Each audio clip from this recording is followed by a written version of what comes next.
जय Hind. Welcome to today exam classes. दोस्तों आज के इस वीडियो में हम राजस्थान फॉरेस्ट गार्ड भर्ती परीक्षा 2022 के लिए राजस्थान के मोस्ट इंपोर्टेंट क्वेश्चन आंसर याद करेंगे जो आपके राजस्थान फॉरेस्ट गार्ड भर्ती परीक्षा के नए पैटर्न पर आधारित हैं।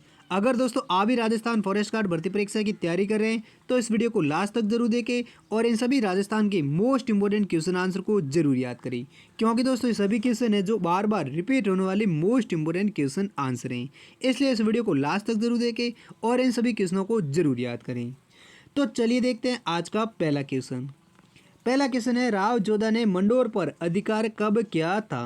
तो इस सवाल का सही जवाब देगा ऑप्शन ए। राव जोधा थे जिन्होंने 1453 ईस्वी में मंडोर पर अधिकार किया था, जबकि राव जोधा जी ने मेहरानगढ़ दुर्ग का निर्माण करवाकर 1459 ईस्वी में जोधपुर नगर की स्थापना की थी। अगला नेक्स्ट दूसरा क्वेश्चन है, किस शासनकाल के प्रसिद्ध चित्रकार मोरध्वज निहाल चंद ने राजस्थानी चित्रकला का चित्र बनी ठनी बनाया था?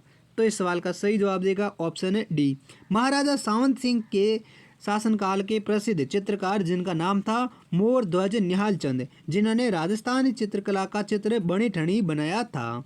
किसने बनाया था राजस्थानी चित्रकला का चित्र बनी ठनी? वो बनाया था मोरध्वज निहाल चंद ने। और मोरध्वज निहाल चंद है जो किशनगढ़ के प्रसिद्ध शासक सावंत सिंह के प्रसिद्ध चित्रकार थे।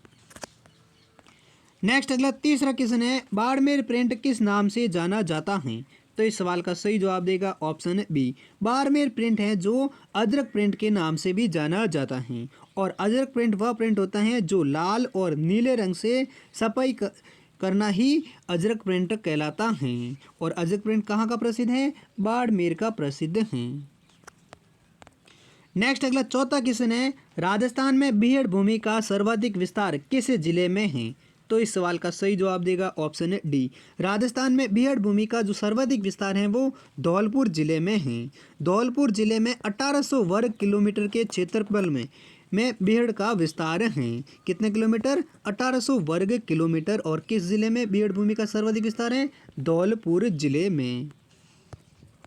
अगला पांचवा क्वेश्चन है, राजस्थान में भूमि की उर्वरता बढ़ाने हेतु उगाई जाने वाली फसल कौन सी है? तो इस सवाल का सही जवाब देगा ऑप्शन डी। राजस्थान में भूमि की उर्वरता बढ़ाने हेतु उड़द उगाई जाने वाली फसल है। अगला क्वेश्चन छठा है, इंदिरा गांधी नहर परियोजना को शीतकाल में अतिरिक्त जल की आपूर्ति किस बांध से होती है? तो इस सवाल का सही जवाब देगा ऑप्शन सी। इंदिरा गांधी नहर परियोजना को शीतकालीन ऋतु में अतिरिक्त जल की जो आपूर्ति है वो पोंग बांध से होती हैं। और पोंग बांध है जो व्यास परियोजना के ऊपर बना हुआ एक बांध है जहां से इंदिरा गांधी नहर परियोजना को शीतकालीन ऋतु में अतिरिक्त पानी की या फिर अतिरिक्त जल की आपूर्ति की जाती है। अगला सातवां क्वेश्चन है, राष्ट्रीय चंबल घड़ियाल अभ्यारण्य की स्थापना किस वर्ष की गई? तो इस सवाल का सही जवाब देगा ऑप्शन ए। राष्ट्रीय चंबल घड़ियाल अभ्यारण्य की जो स्थापना है वो साल 1979 में की गई थी। अगला आठवां क्वेश्चन है, 2022 में रामगढ़ विषधारी अभ्यारण्य में कौन सी परियोजना शुरू की गई? तो इस सवाल का सही जवाब देगा ऑप्शन सी। साल 2022 में रामगढ़ विषधारी अभ्यारण्य है जिसमें बाघ परियोजना शुरू की गई है। और रामगढ़ विषधारी अभ्यारण्य में राजस्थान की चौथी बाघ परियोजना शुरू की गई है। और देश की 52वीं बाघ परियोजना है वो कहाँ पर शुरू की गई है? रामगढ़ विषधारी अभ्यारण्य में। अगला नेक्स्ट 9वां क्वेश्चन है, बैराट में जो पुरातात्विक अवशेष मिले हैं वे किस काल से संबंधित हैं? तो इस सवाल का सही जवाब देगा ऑप्शन बी। बैराट में जो पुरातात्विक अवशेष मिले थे वे मौर्य काल से संबंधित पुरातात्विक अवशेष थे। नेक्स्ट अगला 10वां क्वेश्चन है, चंद्रवर्दई का पृथ्वीराज रासो और पृथ्वीराज के बैली किशन रुक्मणी का संबंध है?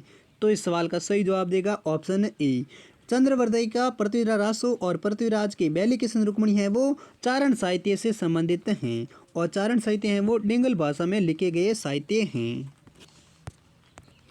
अगला नेक्स्ट 11वां क्वेश्चन है, पुरातात्विक स्थल रंगमहल कहाँ स्थित हैं?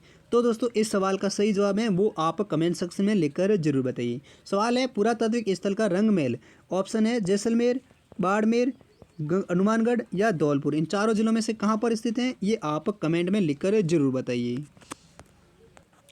अगला नेक्स्ट 12वां क्वेश्चन है, बसंती नामक किले का निर्माण किस राजा ने करवाया था? तो इस सवाल का सही जवाब देगा ऑप्शन डी। बसंती नामक किला है जिसका निर्माण राणा कुंभा ने करवाया था। और ये बसंती नामक किला है जो आबू सिरोही में स्थित हैं। कहाँ पर है बसंती नामक किला?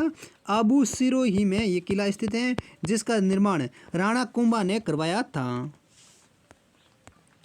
अगला नेक्स्ट 13वां क्वेश्चन है, हमीर ने सुल्तान अलाउद्दीन खिलजी के किस शासक किस विद्रोही सेनापति को रणथंभौर दुर्ग में शरण दी थी?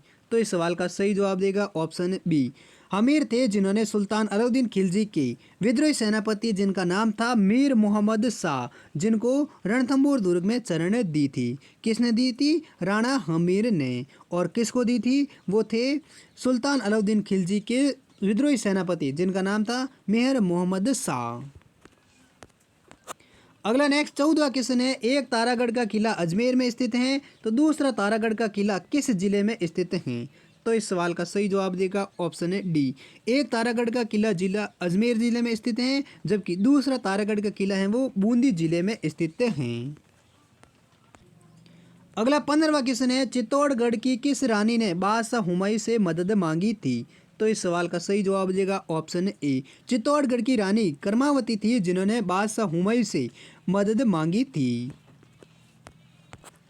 नेक्स्ट 16वां क्वेश्चन है, केसरी सिंह बारड़ द्वारा सशस्त्र क्रांति के संचालन का कार्य कहाँ से किया गया? तो इस सवाल का सही जवाब देगा ऑप्शन सी। केसरी सिंह बारड़ थे जिनके द्वारा सशस्त्र क्रांति के संचालन का कार्य है जो कोटा से किया गया था। अगला 17वां क्वेश्चन है, मानसी, वाकल और सोम नदियां किस वन्य जीव अभयारण्य से गुजरती हैं? तो इस सवाल का सही जवाब देगा ऑप्शन बी।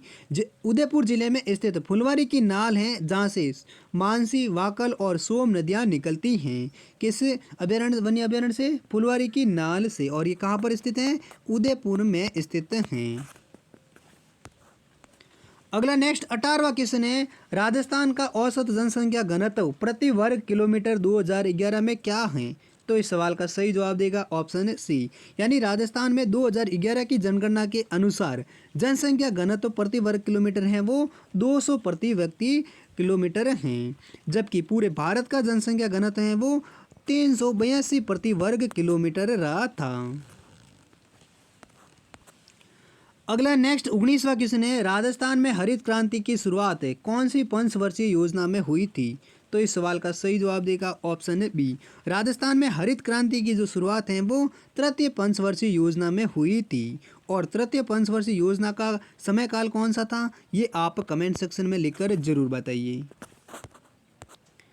अगला नेक्स्ट 20वां क्वेश्चन है, हस्तशिल्प कागज राष्ट्रीय संस्थान की स्थापना कब की गई और कहाँ की गई? तो इस सवाल का सही जवाब देगा ऑप्शन ए। जयपुर के सांगानेर में हस्तशिल्प कागज राष्ट्रीय संस्थान की स्थापना की गई।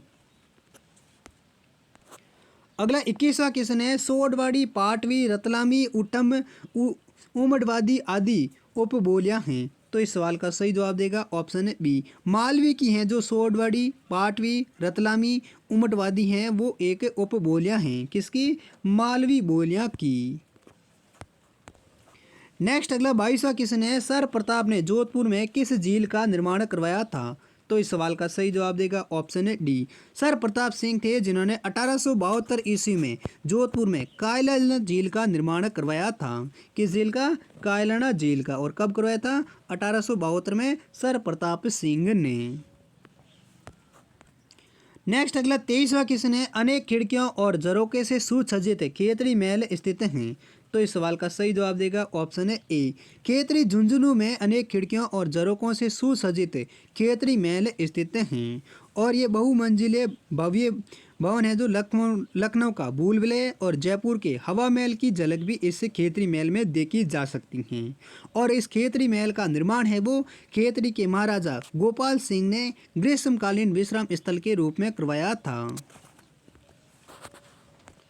अगला क्वेश्चन 24वां है, राजपूताना मध्य भारत सभा का अधिवेशन अजमेर में कब हुआ था? तो इस सवाल का सही जवाब देगा ऑप्शन डी। राजपूताना मध्य भारत सभा का जो अधिवेशन है वो साल 1920 में अजमेर में हुआ था। अंतिम नेक्स्ट 25वां क्वेश्चन है, वह कौन सा अभिलेख है जो महाराणा कुंभा के लेखन पर प्रकाश डालता है? तो दोस्तों इस सवाल का सही जवाब देगा ऑप्शन है बी, कीर्ति स्तंभ प्रशस्ति है जो 1460 में उत्कीर्ण किया गया था। जो अभिलेख हैं जो महाराणा कुंभा के लेखन पर प्रकाश डालता है। कौन सा अभिलेख? कीर्ति स्तंभ प्रशस्ति। तो दोस्तों ये थे 25 राजस्थान के मोस्ट इंपोर्टेंट क्वेश्चन आंसर जो आपके राजस्थान फॉरेस्ट गार्ड भर्ती परीक्षा के एग्जाम में बार बार रिपीट होने वाले मोस्ट इंपोर्टेंट क्वेश्चन आंसर थे। उम्मीद करता हूँ सभी क्वेश्चन आपको अच्छे से याद हो गएंगे। अगर याद हो गए तो इस वीडियो को लाइक करें, चैनल पर पहली बार है तो चैनल को भी ज़रूर सब्सक्राइब करें। और दोस्तों हम मिलते हैं अगली वीडियो के साथ, तब तक के लिए जय हिंद, वंदे मातरम।